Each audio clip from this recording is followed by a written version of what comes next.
My name's Oliver Wakeman. I was the keyboard player with Yes for many years, where I took over from my father, Rick. When I joined the band, there was Steve Howe, Chris Squire and Alan White, and Benoit David, who joined us on vocals. Had a great time, toured around the world for many years. But this isn't a video about Yes and history of Yes and stuff. This is actually to talk about this wonderful book, An Extraordinary Life. It's the story of John Wetton, and it's a bit of a different type of book, but I'm going to go into a little bit of the history behind my friendship with John, first of all. I met John, first of all, on this tour here. Now, I'm not pointing at a little video that's supposed to appear in these YouTube things. I'm pointing at the poster that's behind me. Now, this is poster shows Yes and Asia together. And it was a tour that we did in 2009, where Asia would open the show and Yes would close the show. But on that tour, we travelled around together, and I got to know John very well, spent an awful lot of time with John. And we would just chat and discuss so many things. He was unbelievably giving with his time. He'd spent so much time with me, talking to me.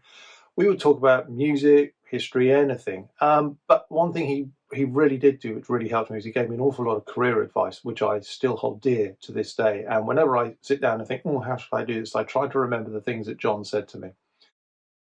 Many years later, when I was touring around the UK with Gordon Giltrap, we put together a full band to go out and play a lot of the material from my back catalogue and from Gordon's back catalogue.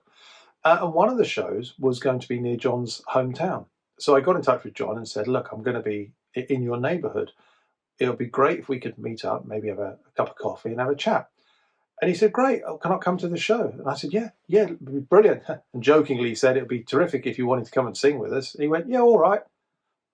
So I was amazed, and it was a real bucket list moment for me, because even though John and I had spent an awful lot of time together and been in touch a lot, we'd never actually recorded together or performed together. And so the band and I hastily learned Heat of the Moment.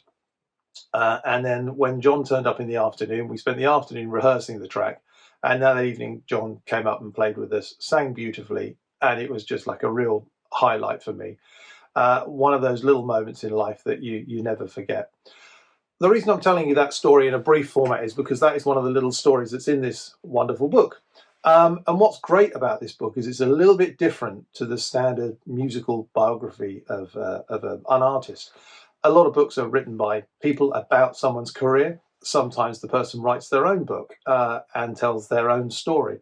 What's terrific about this book is it's lots and lots of musicians and friends of John's that have interacted with him over the years and have their own little stories. And the book is full of these stories from all these different artists. I put a couple in there, but there's some wonderful stuff in that book. So if you are a John Wetton fan, or if you just love the idea of getting to know a little bit more about John and his wonderful career and stories about the man and his life, then this is a terrific book to get hold of. An Extraordinary Life, and it's John Wetton, and I heartily recommend it, not just for my stories, but for all the others that are in there as well. I hope you enjoy it. It's a great book. Thanks very much. Bye.